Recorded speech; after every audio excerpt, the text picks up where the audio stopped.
Hi, everyone, and welcome to another episode of Ancient Warfare Answers with me, Murray, your weekly fix of 10 minutes of ancient warfare related stuff to take a break from what's happening in the real world. You, of course, can ask a question. That's what we do. We answer questions if I can. I try. And you can ask a question. You can back us on Patreon. There's 3 levels at which you can back us. Legionary, Optio, and Centurion. You can get a copy of the magazine digitally, even in print. And of course, you can ask us a question in any way you like. You can send us a postcard. The address is PO Box 222, Belfield, Belfield, NSW, New South Wales, that is, 2191 in Australia. That will get to me. You can send us an email. You can answer, or you can comment on one of the other videos. You can basically stop me in the street if you're in Sydney. Now, especially Thursdays. I will be in the CBD on Thursdays. Anyway, today's question is from Tim Garthett. I hope I've said that right, Tim. It's greetings. I'm wondering why historians seem to generally accept that Mons Graupius was indeed a great victory for Agricola. My understanding is that Tacitus's account is the only written evidence we have, and archaeology has turned up little physical evidence of the battle. Yes, indeed. Is part of the reason that a great victory would have been too big of a lie to pass off, so there must have been some truth to the story, or was it generally accepted for generals to make their victories more impressive so no one in Rome batted an eye at Tacitus's account? Okay. Short version is, I think, the reason that people like Mons Graupius and accept Mons Graupius, and I'm not denying it happened, is that they trust Tacitus. I tend to take a much healthier dose of cynicism with Tacitus. I think Tacitus is fibbing a bit more. And in the Agricola, which is his biography of his father-in-law, which is one of his earliest works, there's a work on public speaking, which comes earlier, but it's AD 98. So he's writing under, the good emperors. He's writing under Nerva and Trajan, and he would go on to write his histories in the annals under Trajan as well. But certainly the era of Domitian, the tyrant Domitian, has gone, and therefore he and several other authors feel freer to write what really happened. Is that what really happened, or are they just free to write a version of events that is different? Anyway, I'm much less on the bandwagon that Domitian is the worst tyrant in the history of tyrants, but there's reasons for that, and people can easily attack me on those as well. But however, what I think is going on there is Tacitus is not inventing, but he's certainly embellishing a battle in Britain in the early 80s AD to be a big battle, and to, he had conquered the entire island, we are told, and then the Romans withdraw back to the line roughly around where Hadrian's Wall would be built. If you've just conquered the island and you've just fought a decisive battle far north of that position, why withdraw? And of course, the blame in Tacitus is on Domitian, but I don't know, in fact, if that's true. I think that maybe we've got a little bit of fibbing going on, that in fact things are more difficult in the north. Why are they conquering the north? They can't see any reason to conquer the north, although in subsequent decades there will be several attempts to conquer north of what becomes Hadrian's Wall, and then eventually north of Hadrian's Wall. So there are other campaigns, but it's for a lot longer regarded that whatever's north of Hadrian's Wall is not worth conquering, shall we say. And Roman Britain, south of Hadrian's Wall, provides ample reasons to keep it for a very long time, until the early 5th century. So that's another aspect of it. Now, for those of you who are not familiar, let's do a brief. So we don't know the exact date, but probably in the early 80s. It used to be 82. Some people say 84. That might be significant. We'll come to that too. We don't know where this battlefield is located. Generally speaking, it's identified over time with different areas in Scotland, near Perth and Kinross, and Blairgowrie, and then Aberdeenshire. Several other locations are suggested, somewhere north of the River Dee, for instance, but there's not really any location that archaeologically has backed it up. There's no Teutoburg forest for the Battle of Mons Graupius, for instance, although, of course, that too is a controversy. So lots and lots of events. Now, according to Tacitus, what you've got is a battle which is outside the norm of what we understand by Roman battles. And the reason for that is that the according to Tacitus, it is the auxiliaries who take the front line in Agricola's battle formation. So there's 8,000 auxiliary infantry who take up the center, the 3,000 cavalry are on the flanks, and the legions are at the back. Now, that's very unusual for Roman battles. We don't, of course, have as many descriptions in great detail of Roman battles in the Roman Empire that we do in the Roman Republic, for instance. We don't have a Julius Caesar giving us narratives of the battles of the Roman Empire. And so this description, Josephus's descriptions, and then the descriptions by Arrian in the mid 2nd century AD, they're kind of the best ones we've got.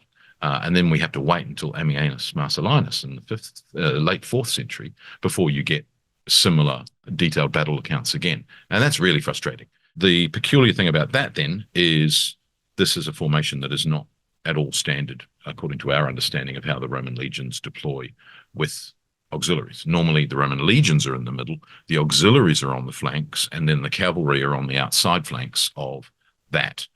Sometimes the auxiliaries are behind the legions as an Arrian, and they fire their missiles over the legion. So those are more standard formations. So this battle is unusual in that sense, and it's actually led to several people wanting to take this pattern as a more standard approach to battles, which is tricky. I mean, for instance, I think I've mentioned on Trajan's column that the Roman legionaries shown on the column march and build camps. They don't do any fighting. In the panels of Trajan's column, the fighting is done by the auxiliaries. So if anything, that supports this idea that maybe the auxiliaries get to do the fighting. But we tend not to think that. But that is something that Tacitus's account would support. So the total Roman army is around somewhere between 17 and 30,000. Numbers vary, as always. The Caledonians that they fight, led by Calgacus. Were they led by Calgacus? Tacitus gives them a speech. Tacitus gives everyone a speech, So Boudica gets a speech. But was he there? I would tend to think it was smaller, and that maybe the Caledonians outnumber the Romans 2-1. That would be my sort of just generalized idea. But as we've spoken about before, according to Tacitus, 10,000 Caledonians are killed for the loss of 360 Roman auxiliaries. Now, we've talked before about the discrepancy in numbers. That is 1/3 losses. That's massive losses. However, there's still 20,000 Caledonians who retreat. So they're not defeated by any means. And that's another reason for getting to this idea that it's maybe not a great victory the way that Tacitus paints it. And he certainly is painting it for the benefit of his father-in-law, Agricola. Now, other reasons around why I might want to reject this as a great victory at the time is, of course, that at the same time as this is happening, Domitian's war in Germania is taking place. It's a far more serious war. There's 9 legions gathered for that war. We don't have any surviving narrative of that campaign. Tacitus's histories break off before we get to that, or long before we get to that. So we don't have a campaign. The best evidence we've got is a very paltry collection of stratagems by Frontinus and a couple of other references in Martial and Juvenal, who Juvenal especially sort of poo-poos it. But I think perhaps it's certainly celebrated, and definitely Domitian takes the title of Germanicus in 83 AD.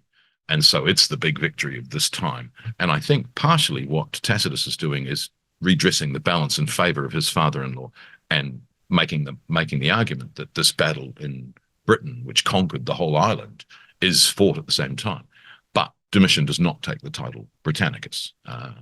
And so I think that there's a bit of propaganda going on by Tacitus writing under Nerva or late Nerva, early Trajan.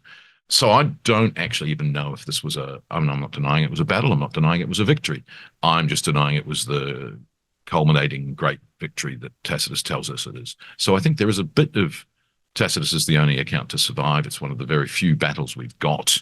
There's Mons Graupius in the Osprey campaign series by Duncan Campbell. There's enough to write a campaign about it.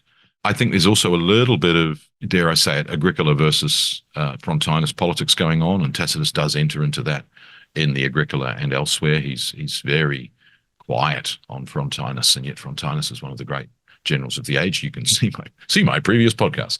But again, that may be me being a bit biased. My anti-Tacitus viewpoint, if you can call it that, is not shared by many. But I don't know that it was a great victory. I think it was a victory maybe, but it wasn't the defining victory of the age.